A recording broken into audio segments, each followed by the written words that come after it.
Hai, masih bersama saya, Mr. Z bicara. Tentu saja bicara tentang kebenaran berdasarkan fakta, data, dan realita. Teman-teman, ini ada yang menarik ya, berkaitan dengan kasus Nikita Mirzani. Ini strategi atau drama, itu ya. Sebelumnya saya ingin menyampaikan kepada teman-teman semua, kalaulah ada satu saja informasi atau berita yang bohong dari apa yang saya ucapkan, silakan Anda komplain kepada saya dan buktikan di mana kesalahannya. Kalaulah itu benar, seharusnya Anda menyadari bahwa ternyata semua yang disampaikan oleh Mr. Z adalah kebenaran. Teman-teman sekalian, saya ingin membacakan berita dan informasi berikut ini sebelum kita mengulas lebih dalam. Langsung. Dari Sumut Pos, Majelis Hakim tak beri tanggapan atas keberatan Nikita Mirzani. Sumut Pos, pihak Reza Gladys memohon kepada Majelis Hakim untuk menjadwalkan ulang sidang menghadirkan saksi dari pihaknya. Hal itu dikarenakan saksi mereka masih berada di luar kota. Kemarin ya, sidang PMH kemarin. Hal itu diungkapkannya usai menjalani sidang lanjutan perkara perbuatan melawan hukum yang diajukan Nikita Mirzani terhadap Reza Gladys terkait bisnis di Pengadilan Negeri Jakarta Selatan. Kuasa hukum Nikita Mirzani, Galih Rakasiwi, mengungkapkan sidang yang digelar pagi tadi seharusnya bisa berjalan lebih cepat dari jadwal karena kedua pihak sudah hadir di lokasi. Namun, agenda sidang yang seharusnya menghadirkan saksi dari pihak Reza Gladys justru tidak berjalan sesuai rencana. Pihak tergugat menyampaikan saksi mereka tidak dapat hadir karena sedang berada di luar kota dan meminta penjadwalan ulang. Yang sangat mengecewakan dalam sidang tadi, pada saat ditanya saksinya oleh majelis hakim, karena hari ini adalah agenda saksi dari tergugat. Saksi mengatakan untuk saksi dari tergugat itu sedang di luar kota dan minta dijadwalkan minggu depan, kata Galih. Galih menilai alasan tersebut seharusnya gak diterima, apalagi hari ini merupakan kesempatan terakhir pihak dari tergugat untuk menghadirkan bukti. Atas hal tersebut saya tadi mengajukan keberatan karena seharusnya jadwal hari ini adalah kesempatan terakhir daripada tergugat untuk membuktikan baik bukti surat ataupun saksi. Ini kesempatan terakhir. Menurut Galih, keberatan yang diajukan tidak mendapatkan tanggapan dari majelis hakim. Sidang langsung ditutup dan dijadwalkan kembali pada 29 April 2026. Dan alasan saya tadi mengajukan tersebut tidak ditanggapi dan tidak ada alasan, ujarnya.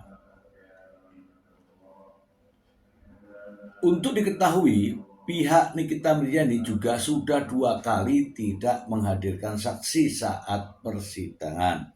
Yang terakhir saat sidang tanggal 8 April di mana pihak Nikita Mirzani menghadirkan Dr. Oki, tetapi Dr. Oki terlambat datang dan sidang ditutup.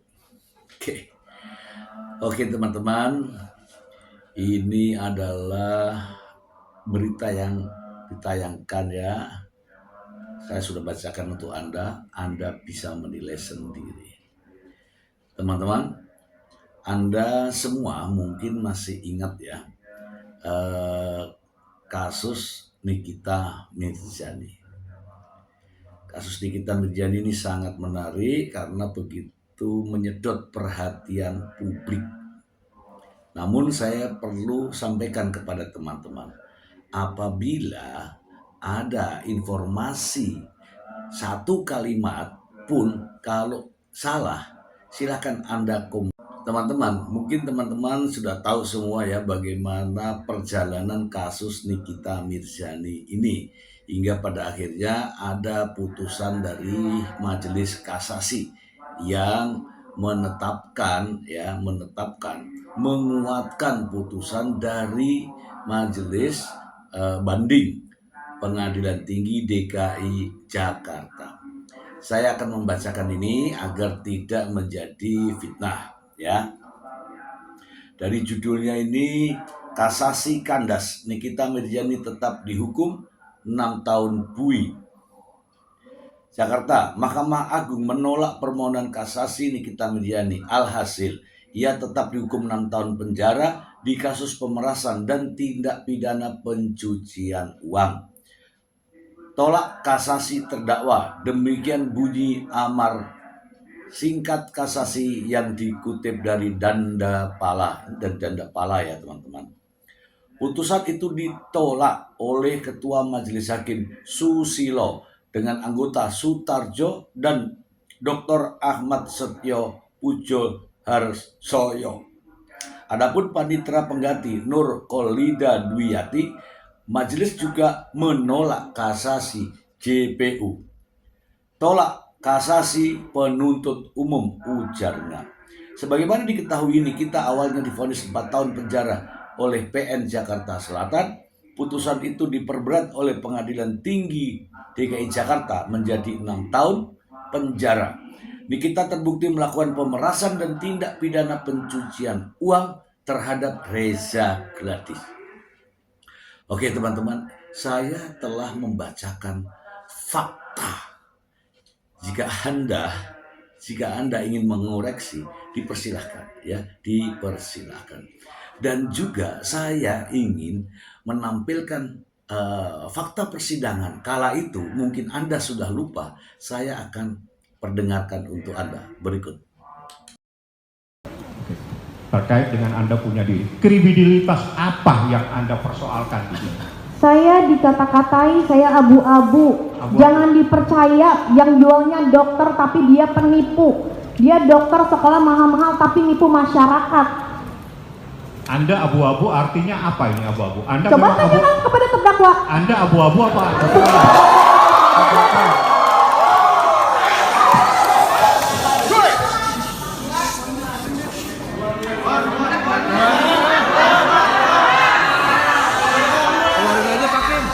Sebentar ya,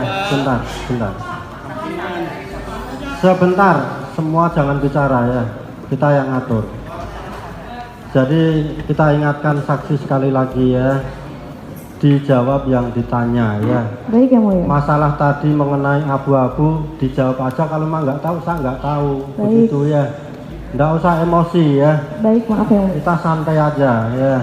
Silakan penasihat hukum diteruskan. Ya, abu-abu ini apa? Saya kurang tahu tapi Anda abu-abu atau bagaimana? Kami mohon. Ini sebentar ya, mungkin saya pengen menanyakan. Karena ini prinsip yang mulia abu-abu. Sebentar ya. Mungkin pertanyaannya begini ya. Kan saudara dikatakan abu-abu ya. Betul yang Mulia. Yang dimaksud abu-abu oleh terdakwa saudara tahu nggak? Yang dimaksud saudara terdakwa adalah beliau mengatakan saya ini penipu. Abu-abu titik, abu-abu. Ya, maksudnya tahu enggak? Iya, Pak. Yang dimaksud tahu enggak? Yang dimaksud oleh terdakwa mungkin kulit saya tidak putih. Jadi nggak tahu ya, kan mungkin kan? Kan mungkin berarti nggak tahu ya. Kulit saya abu-abu yang Mulia. Tahu nggak yang dimaksud terdakwa abu-abu? Konotasi abu-abu itu dia tidak putih seperti dianggap, kulitnya abu-abu yang Mulia. Terus dengan perkataan terdakwa ini saudara merasa nyaman atau tidak? Sangat tidak yang Mulia.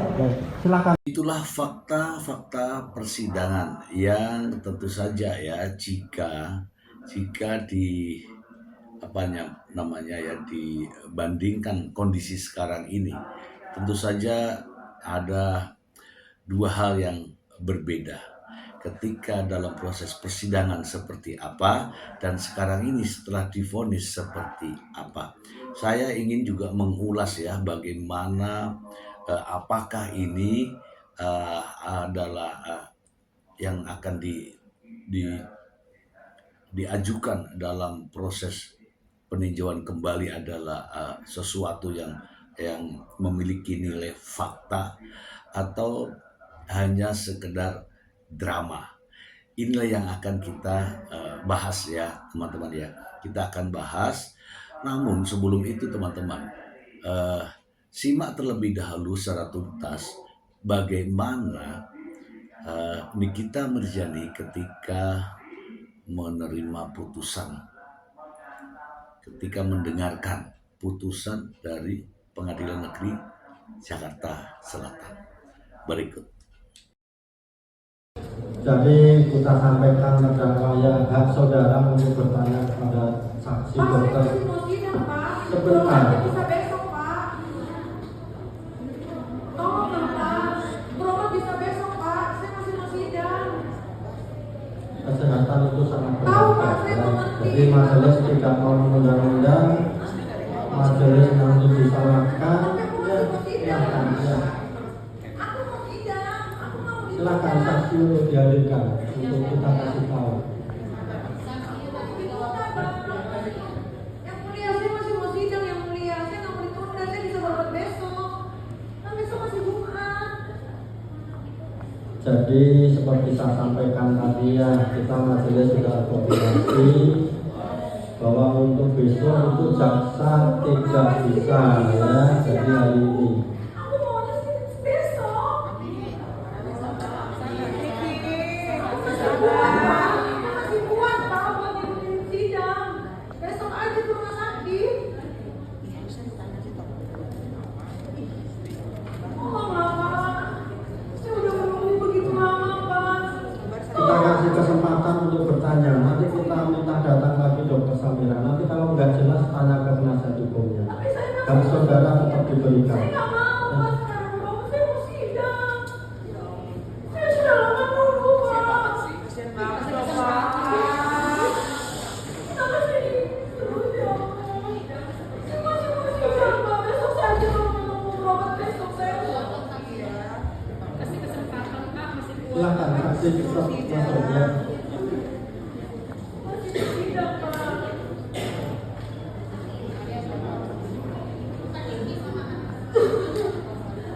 Yang mulia, saya masih mau sidang, saya masih sanggup, yang mulia. Berobatnya besok aja. Niki, semangat, Ki.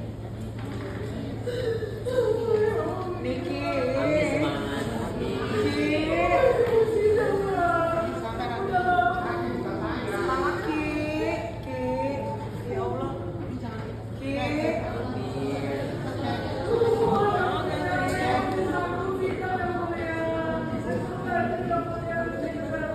Jadi begitu ya. Nanti tolong penuntut umum disampaikan ke saksinya ya.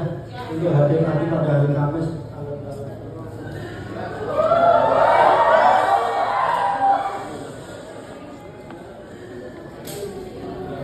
Hari Kamis tanggal 14 Agustus 2025 kita ditutup.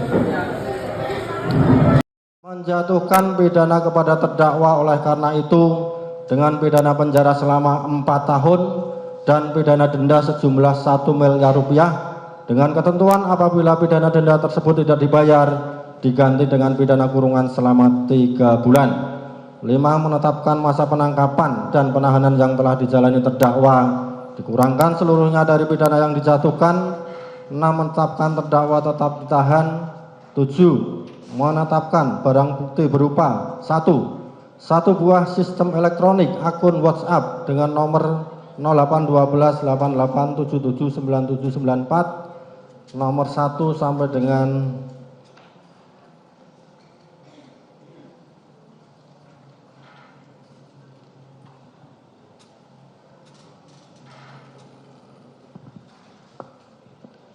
nomor 1 sampai dengan nomor 39 sebagaimana telah tercantum lengkap dalam putusan. dikembalikan kepada penuntut umum untuk dipergunakan sebagai barang bukti dalam perkara terdakwa Ismail Marzuki. 8. Membebankan kepada terdakwa untuk membayar biaya perkara sebesar Rp5.000.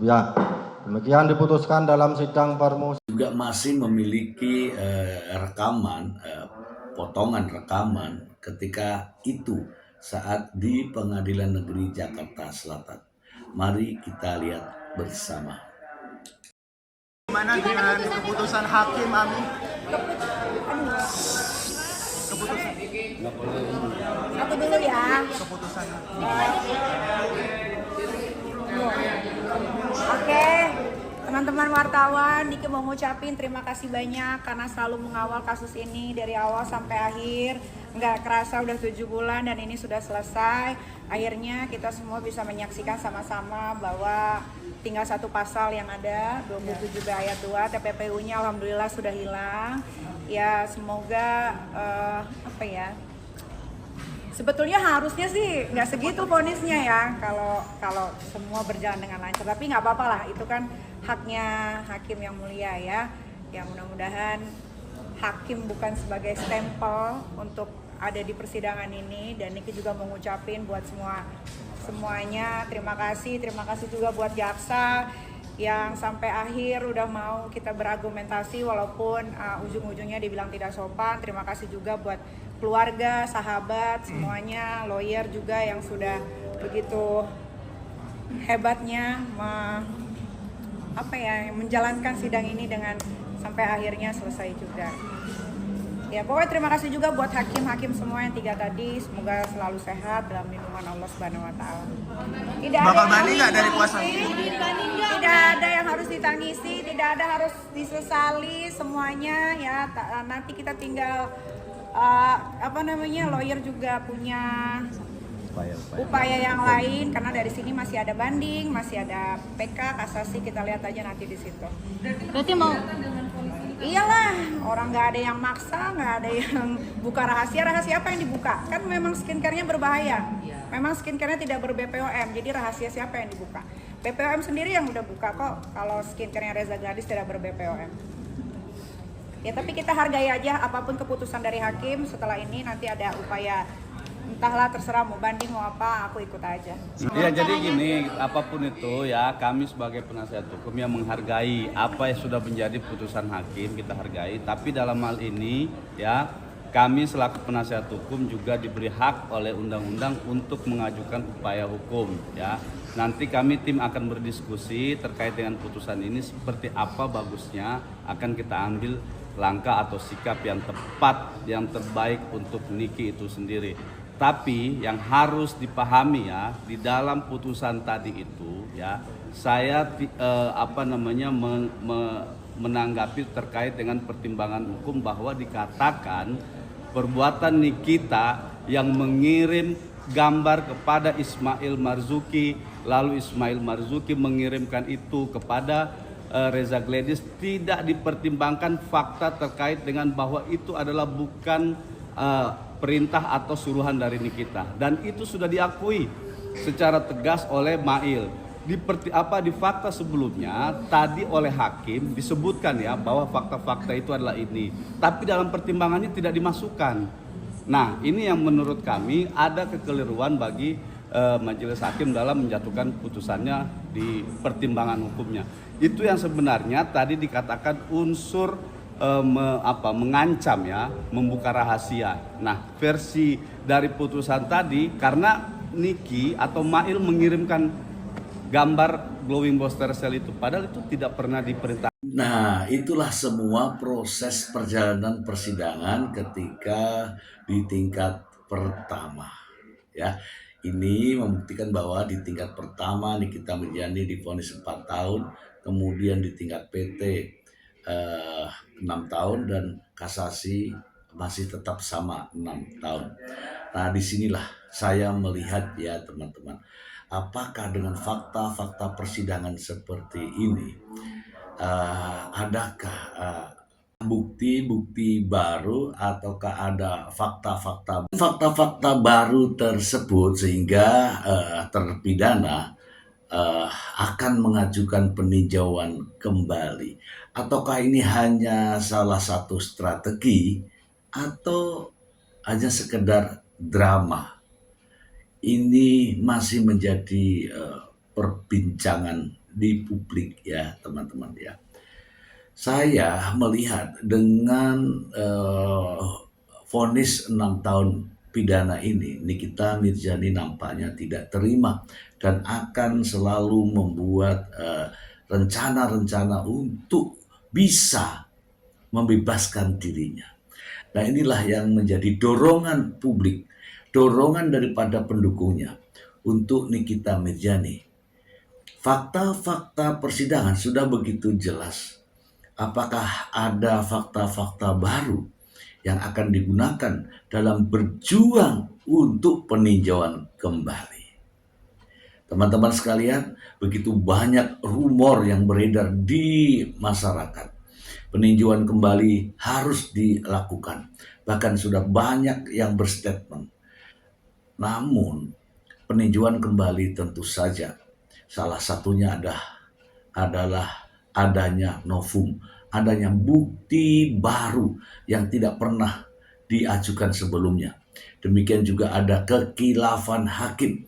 Adakah kekilafan hakim dalam proses persidangan ini? Dan juga adanya kekeliruan penerapan hukuman atau pertentangan hukuman. Adakah itu semua? Kalau itu semua ada, saya mengatakan saya juga mendukung proses hukum melalui peninjauan kembali. Teman-teman sekalian, terkait dengan persoalan kesehatan, persoalan hak asasi manusia, kemudian menyurat sampai ke presiden, itu salah satu strategi. Apakah bisa strategi itu semerta-merta meringankan Nikita Mirzani? Tentu saja tidak, teman-teman, tidak. Kemudian ada suara-suara di luar sana terkait dengan adanya anggota dewan yang memberikan support kepada Nikita Mirzani, yang memberikan pernyataan terhadap Nikita Mirzani. Apakah semerta-merta bisa melakukan pembebasan? Tentu saja tidak, teman-teman. Satu-satunya jalan adalah peninjauan kembali. Dan peninjauan kembali tentu saja memiliki syarat-syarat. Nah, kalau syarat-syarat terpenuhi, maka Nikita Mirzani bisa mengajukan peninjauan kembali. Dan jika peninjauan kembali diterima, maka peluang besar bagi Nikita Mirzani untuk bebas. Ya, tentu saja hal yang berat ya untuk segera dibuktikan dalam proses persidangan. Itu saja teman-teman, semoga informasi ini bermanfaat untuk Anda dan kita akan ulas fakta dalam kasus ini agar kita semua lebih tahu sebenarnya apa yang terjadi dalam kasus ini. Semoga bermanfaat. Terima kasih. Bye.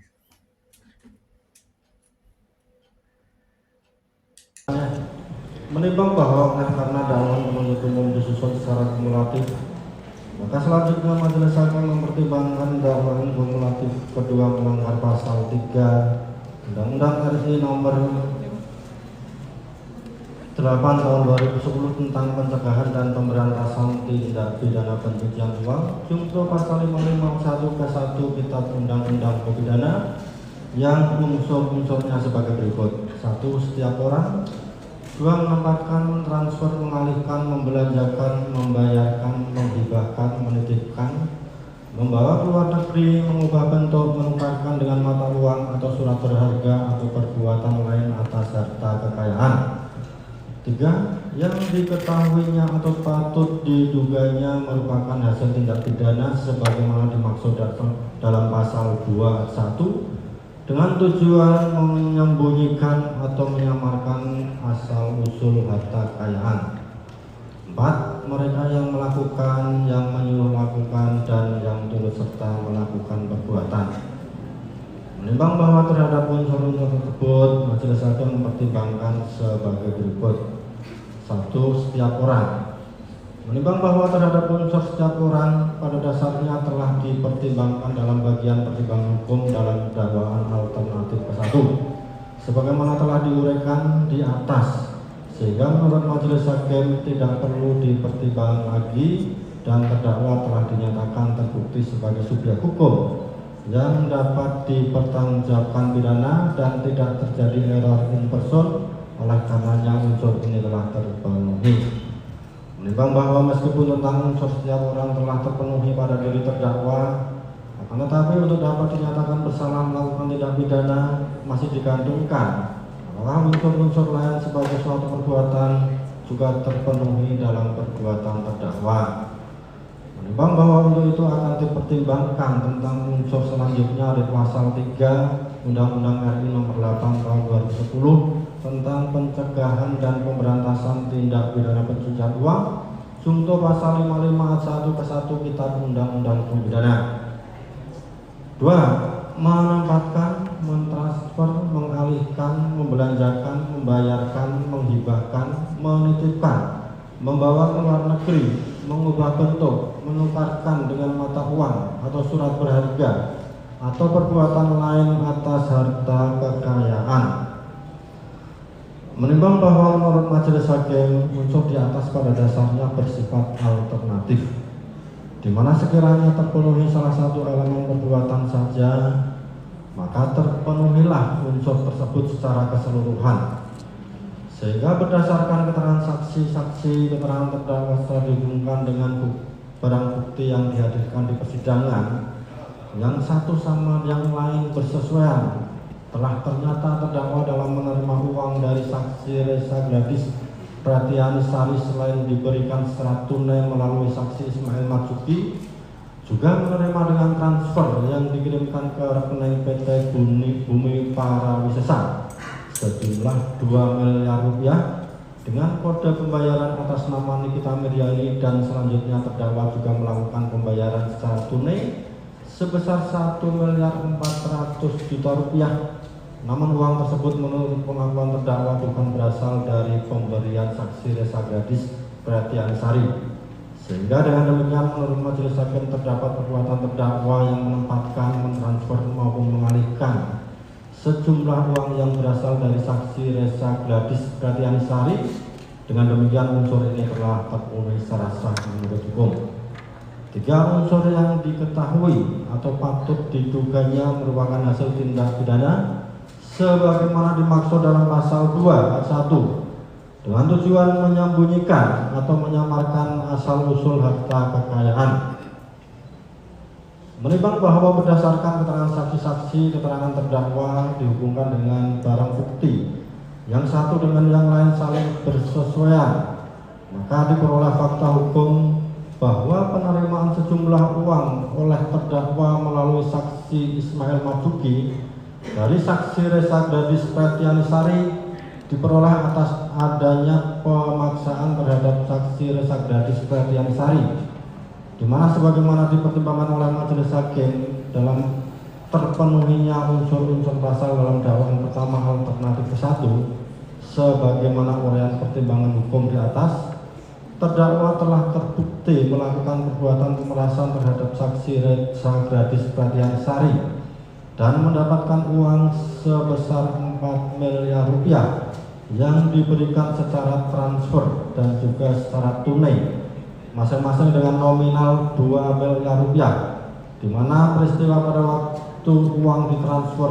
terdakwa memberikan nomor rekening PT Bumi Parawisesa kepada saksi Ismail Marzuki, yang kemudian meneruskan nomor tersebut kepada saksi Reza Gladys Pratianisari, dan saksi Reza Gladys Pratianisari selanjutnya mentransfer uang tersebut dengan keterangan atas nama Nikita Miryani, sedangkan uang tunai langsung diserahkan kepada saksi Ismail Marzuki yang meneruskannya dengan menyerahkan kepada terdakwa. Menimbang bahwa arti kata menyembunyikan menurut Kamus Besar Bahasa Indonesia adalah menyimpan atau menutup sesuatu agar tidak terlihat, atau dengan sengaja tidak memperlihatkan atau memberitahukan sesuatu merahasiakan, sedangkan menyamarkan mengandung arti menjadikan atau menyebabkan samar, yaitu mengelirukan atau menyesatkan serta menyembunyikan maksud, perasaan atau identitas yang sebenarnya. Menimbang bahwa berdasarkan rangkaian tersebut di atas dihubungkan dengan arti kata menyembunyikan atau menyamarkan, maka terhadap elemen unsur selanjutnya dari pasal yang didakwakan penuntut umum, yaitu dengan tujuan menyembunyikan atau menyamarkan asal usul harta kekayaan, menurut majelis hakim tidaklah terpenuhi karena sedari awal terdakwa memang menghendaki dan menginsafi perbuatannya sekiranya berhasil mendapat uang dari Resagradi Sari, maka uang akan ditransferkan untuk pembayaran perumahan terdakwa dan sebagian diterimakan secara tunai. Sedangkan saksi Resagradi Sari juga mengetahui uang ditransfer kepada PT Bumi Parama Wisesa atas nama terdakwa dan uang tunai diterimakan kepada saksi Ismail Marzuki, sehingga dalam hal ini sikap batin terdakwa maupun saksi Ismail Marzuki untuk menyembunyikan atau menyamarkan harta kekayaan hasil kejahatan tidaklah terpenuhi. Sifat hukum yang melekat dalam perbuatan tindak pidana pencucian uang berupa lawyering, placement maupun integration tidak terbukti atas perbuatan terdakwa. Menimbang bahwa karena salah satu unsur dari pasal 3 Undang-Undang RI Nomor 8 Tahun 2010 tentang pencegahan dan pemberantasan tindak pidana pencucian uang, junto pasal 551 ke 1 KUHP tidak terpenuhi, maka terdakwa harus dinyatakan tidak terbukti melakukan tindak pidana sebagaimana didakwakan dalam dakwaan kumulatif kedua dan unsur selanjutnya tidak perlu dipertimbangkan lagi. Menimbang bahwa terhadap pembelaan penasihat hukum terdakwa maupun pembelaan terdakwa sendiri yang pada pokoknya memohon agar dibebaskan dari seluruh dakwaan penuntut umum, menurut majelis hakim tidaklah dapat dibenarkan oleh karena sebagaimana pertimbangan hukum yang telah diuraikan majelis hakim dalam pertimbangan hukum menyangkut dakwaan pertama alternatif ke-1 telah ternyata berdasarkan keseluruhan alat bukti yang diajukan di persidangan, terdakwa berdasarkan fakta-fakta hukum terungkap telah terbukti melakukan tindak pidana sebagaimana dakwaan pertama alternatif ke-1. Sedangkan terhadap dakwaan kumulatifnya yang kedua menyangkut tindak pidana pencucian uang, sebagaimana telah diuraikan dalam pertimbangan hukum di atas, di mana unsur pasal yang didakwakan ada yang tidak terpenuhi, sehingga terdakwa semata-mata hanya dipersalahkan melanggar dakwaan pertama alternatif ke-1 dan membebaskan terdakwa dari dakwaan kumulatif kedua. Menimbang bahwa dalam persidangan majelis tidak menemukan adanya hal-hal yang dapat menghapuskan pertanggungjawaban pidana, baik sebagai alasan pembenar dan atau alasan pemaaf, serta terdakwa mampu bertanggung jawab, maka terhadap terdakwa harus dinyatakan bersalah dan dijatuhi pidana. Menimbang bahwa oleh karena ancaman pidana pasal yang terbukti adalah kumulatif, penjara dan denda, maka kepada terdakwa selain dijatuhi pidana penjara juga dijatuhi pidana denda dengan ketentuan apabila pidana denda tidak dibayar maka diganti pidana kurungan. Menimbang bahwa dalam perkara ini terhadap terdakwa telah dikenakan penangkapan dan penahanan yang sah, maka masa penangkapan dan penahanan tersebut haruslah dikurangkan seluruhnya dari pidana yang dijatuhkan. Menimbang bahwa oleh karena terdakwa ditahan dan penahanan terhadap terdakwa dilandasi alasan yang cukup, maka perlu ditetapkan agar terdakwa tetap berada dalam tahanan. Menimbang bahwa terhadap barang bukti yang diajukan di persidangan, selanjutnya dipertimbangkan sebagai berikut.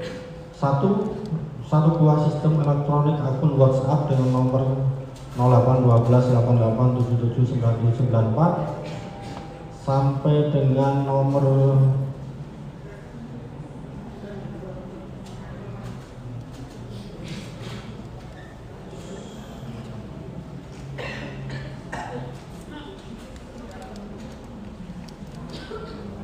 nomor 39 sebagaimana tercantum lengkap dalam putusan dan dianggap telah dibacakan. Oleh karena masih dipergunakan sebagai barang bukti dalam perkara lain atas nama terdakwa Ismail Marzuki, maka akan dikembalikan kepada penuntut umum untuk dipergunakan sebagai barang bukti dalam perkara terdakwa Ismail Marzuki. Menimbang bahwa untuk menjatuhkan pidana terhadap terdakwa, maka perlu dipertimbangkan terlebih dahulu keadaan yang memberatkan dan yang meringankan terdakwa. Keadaan yang memberatkan bahwa terdakwa tidak mengakui terus terang perbuatannya dan terdakwa sudah pernah dihukum. Keadaan yang meringankan, terdakwa memiliki tanggungan keluarga. Menimbang bahwa oleh karena terdakwa dijatuhi pidana, maka haruslah dibebani untuk membayar biaya perkara. Mengingat pasal 45 ayat 10 huruf A junto pasal 27B ayat 2 Undang-Undang RI nomor 11 tahun 2008 tentang informasi dan transaksi elektronik sebagaimana telah dirubah terakhir dengan Undang-Undang Republik Indonesia nomor 1 tahun 2024 tentang perubahan kedua atas Undang-Undang RI nomor 11 tahun 2008 tentang informasi transaksi elektronik junto pasal 551 ke 1 Kitab Undang-Undang Hukum Pidana dan Undang-Undang nomor 8 tahun 81 tentang Hukum Acara Pidana serta peraturan perundangan lain yang bersangkutan mengadili 1. Menyatakan terdakwa Nikita Mirzani tersebut di atas tidak terbukti secara sah dan meyakinkan bersalah melakukan tindak pidana turut serta melakukan perbuatan menempatkan, mentransfer, mengalihkan, membelanjakan, membayarkan, menghibahkan, menitipkan, membawa ke luar negeri, mengubah bentuk, menukarkan dengan mata uang atau surat berharga atau perbuatan lain atas harta kekayaan yang diketahuinya atau patut diduganya merupakan hasil tindak pidana sebagaimana dimaksud dalam pasal 2 1 dengan tujuan menyembunyikan atau menyamarkan asal usul harta kekayaan sebagaimana dakwaan kumulatif kedua penuntut umum. 2. Membebaskan terdakwa dari dakwaan kumulatif kedua penuntut umum. 3. Menyatakan terdakwa Nikita Mirzani tersebut di atas terbukti secara sah dan meyakinkan bersalah melakukan tindak pidana turut serta melakukan perbuatan dengan sengaja dan tanpa hak mendistribusikan dan atau mentransmisikan informasi elektronik dan atau dokumen elektronik dengan maksud untuk menguntungkan diri sendiri atau orang lain secara melawan hukum dengan ancaman pencemaran atau dengan ancaman akan membuka rahasia, memaksa orang supaya memberikan suatu barang yang sebagian atau seluruhnya milik orang tersebut atau milik orang lain sebagaimana dalam dakwaan pertama alternatif ke-1 penuntut umum. 4. Menjatuhkan pidana kepada terdakwa oleh karena itu dengan pidana penjara selama 4 tahun dan pidana denda sejumlah 1 miliar rupiah dengan ketentuan apabila pidana denda tersebut tidak dibayar diganti dengan pidana kurungan selama 3 bulan. 5. Menetapkan masa penangkapan dan penahanan yang telah dijalani terdakwa dikurangkan seluruhnya dari pidana yang dijatuhkan. 6. Menetapkan terdakwa tetap ditahan.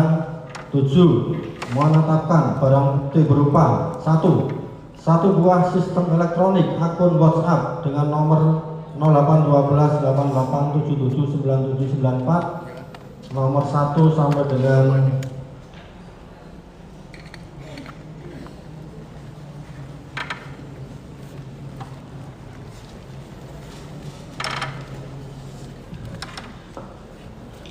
nomor 1 sampai dengan nomor 39 sebagaimana telah tercantum lengkap dalam putusan dikembalikan kepada penuntut umum untuk dipergunakan sebagai barang bukti dalam perkara terdakwa Ismail Marzuki. 8. Membebankan kepada terdakwa untuk membayar biaya perkara sebesar Rp5.000.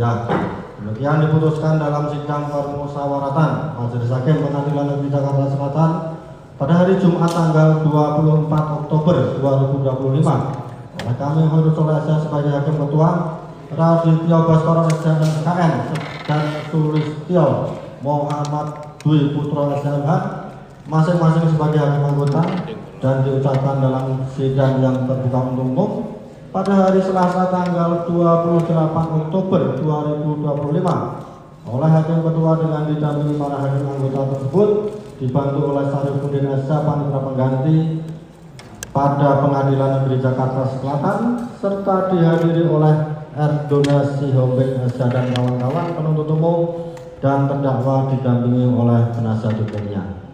Jadi demikian putusan yang telah dibacakan oleh majelis. Terhadap putusan tersebut baik terdakwa maupun penuntut umum punya hak sebagaimana telah disampaikan pada awal persidangan tadi, dan terhadap putusan ini nanti bisa langsung dilihat di SPP pada hari juga akan kita upload. Jadi dengan telah dibacakannya putusan tersebut, maka untuk persidangan perkara terdakwa Nikita Marjani dengan nomor 362 Bitsus 2025 PN Jakarta Selatan sudah selesai dan sidang dinyatakan ditutup.